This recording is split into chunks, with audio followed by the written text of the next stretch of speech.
Hello friends, welcome to SPO jobs.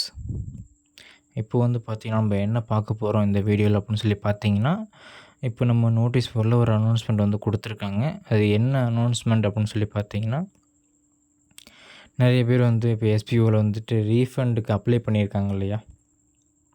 So அவங்களுக்கு எல்லாத்துக்குமே refund வேணும் அப்படின்னா நீங்கள் என்ன பண்ணணும் அப்படிங்கிறத சொல்லியிருக்காங்க. ஸோ அது எல்லாருமே பண்ணியிருப்பாங்க. ஸோ கம்பெனிலேருந்து அவங்களுக்கு ஒரு மெயில் அனுப்பியிருப்பாங்க. அந்த மெயிலை டவுன்லோட் பண்ணி அவங்க ஒரு சைன் பண்ணி திரும்பி அதை ஒரு மெயிலுக்கு அவங்க அனுப்பணும். சரிங்களா? ஸோ அது ப்ரொசீஜர். ஸோ இது யாரெல்லாம் பண்ணுறாங்களோ அவங்களுக்கு மட்டும் ரீஃபண்ட் அமௌண்ட் கொடுப்போம் அப்படின்றத சொல்லியிருக்காங்க. பட் அதில் இன்னொரு விஷயம் என்ன சொல்லியிருக்காங்கன்னா, அது ரீஃபண்ட் கொடுக்கும்போது அவங்க டிடிஎஸ் பிடிச்சிட்டு பேலன்ஸ் தான் உங்களுக்கு ரீஃபண்டாக கொடுப்பாங்க. ஸோ டிடிஎஸ் இப்போ உங்களுக்கு கம்மியாக பிடிக்கணும் அப்படின்னா நீங்கள் உங்களோட ஆதார் கார்டையும் பேன் கார்டையும் லிங்க் பண்ணியிருக்கணும் அப்படின்றத சொல்லியிருக்காங்க. அப்படி லிங்க் பண்ணவங்களுக்கு மட்டும் டிடிஎஸ் கம்மியாக பிடிக்கும் அப்படின்றத சொல்லியிருக்காங்க. லிங்க் பண்ணாதவங்களுக்கு டிடிஎஸ் 20% மேலே பிடிக்க போகிறோம் அப்படின்றத சொல்லியிருக்காங்க. சரிங்களா? ஸோ நீங்கள் லிங்க் பண்ணியிருக்கீங்களா பண்ணலையான்னு எனக்கு தெரியாது. ஒருவேளை பண்ணியிருப்பேன், மறந்துட்டேன், தெரில, எங்கள் அப்பா பண்ணியிருப்பாருன்னு நினைக்கிறேன் அப்படின்னு சொல்லிட்டு நிறைய கன்ஃபியூஷன் உங்களுக்குள்ளே இருக்கும். சரிங்களா? ஸோ அந்த மாதிரி பர்சன் அப்படின்னா இப்போ நான் சொல்கிற மெத்தடில் நீங்கள் போய் செக் பண்ணீங்க அப்படின்னா நீங்கள் ஆதார் கார்டையும் பேன் கார்டையும் லிங்க் பண்ணியிருக்கீங்களா இல்லையா அப்படிங்கிறதையும் தெரிஞ்சுக்கலாம். அப்படி ஒரு வேளை நீங்கள் லிங்க் பண்ணலை அப்படின்னா அதை என்ன பண்ணால் லிங்க் ஆகும் அப்படிங்கிறதையும் இப்போ இந்த வீடியோவில் பார்க்கலாம். சரிங்களா? இப்போ இந்த வெப்சைட்டோட லிங்க்கை நான் டிஸ்கிரிப்ஷனில் கொடுக்குறேன். அப்புறம் ஃபஸ்ட்டு கமெண்ட்லேயும் நான் போட்டுடுறேன். ஸோ நீங்கள் அந்த லிங்க்கை கிளிக் பண்ணி இந்த வெப்சைட்குள்ளே வந்துடுங்க. வெப்சைட்குள்ளே வந்ததும் நீங்கள் ஸ்க்ரோல் பண்ணிட்டு அப்படியே கீழே வந்தீங்க அப்படின்னா இந்த இடத்துல குயிக் லிங்க்ஸ்னு சொல்லிட்டு link Aadhaar, verify PAN status, link Aadhaar status, so இந்த மாதிரி உங்களுக்கு நிறைய உங்களுக்கு ஷோ ஆகும். சரிங்களா? இப்போ நீங்கள் ஆதார் கார்டையும் பேன் கார்டையும் லிங்க் பண்ணணும் அப்படின்னா நீங்கள் இங்கே லிங்க் ஆதார்னு சொல்லிட்டு இருக்கு இல்லையா? ஸோ இதை கிளிக் பண்ணிடுங்க. ஸோ இதை கிளிக் பண்ணிவிட்டு அப்படியே நீங்கள் ஸ்க்ரோல் பண்ணிவிட்டு வந்தீங்க அப்படின்னா உங்களோட பேன் கார்டு நம்பரும் உங்கள் ஆதார் கார்டு நம்பரும் இதில் கேட்டிருக்காங்க. ஸோ அதை ரெண்டையுமே நீங்கள் இங்கே என்ட்ரு பண்ணிடுங்க. இப்போ நீங்கள் என்ட்ரு பண்ணிவிட்டு அப்படியே ஸ்க்ரோல் பண்ணிவிட்டு வந்தீங்க அப்படின்னா கீழே வேலிடேட் அப்படின்னு சொல்லி ஒரு ஆப்ஷன் இருக்கும். அதை கிளிக் பண்ணுங்கள்.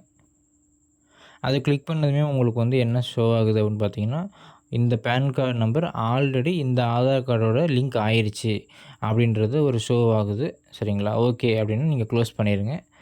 ஸோ உங்களுக்கு இதே மாதிரி ஷோ ஆச்சு அப்படின்னா நீங்கள் ஆல்ரெடி உங்கள் ஆதார் கார்டையும் பேன் கார்டையும் லிங்க் பண்ணிட்டீங்க அப்படின்றத கன்ஃபார்ம் பண்ணிக்கோங்க. ஒருவேளை உங்களுக்கு இந்த மாதிரி ஷோ ஆகலை அப்படின்னா உங்களோடது லிங்க் ஆகிடும். சரிங்களா? ஸோ அவ்வளோதான் ப்ரொசீஜர். ஓகே ஃப்ரெண்ட்ஸ், நீங்கள் லிங்க் பண்ணிட்டீங்களா இல்லையா அப்படிங்கிறதையும் கமெண்ட்டில் சொல்லுங்கள். இந்த லிங்க் பண்ணுற ப்ராசஸில் உங்களுக்கு ஏதாவது எரர் வருது அப்படின்னாலுமே நீங்கள் கமெண்ட்டில் சொல்லுங்கள். எனக்கு தெரிஞ்சால் நான் உங்களுக்கு இதில் எக்ஸ்பிளைன் பண்ணுறேன். வேறு என்ன சொல்லியிருக்காங்க அப்படின்னு பார்த்தீங்கன்னா, இப்போ இந்த ரீஃபண்டுக்கு அப்ளை பண்ணியிருக்கவங்களோட எல்லா டீட்டெயில்ஸுக்குமே யாரெல்லாம் ரிப்ளை மெயில் போடுறாங்களோ அவங்க எல்லாருக்குமே நெக்ஸ்ட் வீக்லேருந்து அந்த ரீஃபண்ட் அமௌண்ட்டுங்கிறது வந்துடும் அப்படின்றது சொல்லியிருக்காங்க. அதுபோக ரீஃபண்டு வேணாம், நான் கண்டினியூ பண்ணுறேன் அப்படின்னு சொல்லியிருக்காங்க இல்லையா? அவங்க எல்லாருக்குமே நெக்ஸ்ட் வீக் அவங்க வேலெட்டில் இருக்கிற அமௌண்ட்டை வித்ட்ராவல் கொடுக்கறதுக்கு ரெக்வஸ்ட் கொடுத்துக்கலாம் அப்படின்றத சொல்லியிருக்காங்க. ஸோ நெக்ஸ்ட் வீக்குங்கிறது ஒன்றும் இல்லை, அது மே 1 தான். சரிங்களா? இந்த மே மந்த், அதாவது நம்ம பாஷையில் சொல்லணும்னா நெக்ஸ்ட் மந்த். சரிங்களா? நெக்ஸ்ட் மந்த்துங்கிறது அந்த வித்ட்ராவல் ரெக்வஸ்ட் நம்ம கொடுக்க போகிறோம்.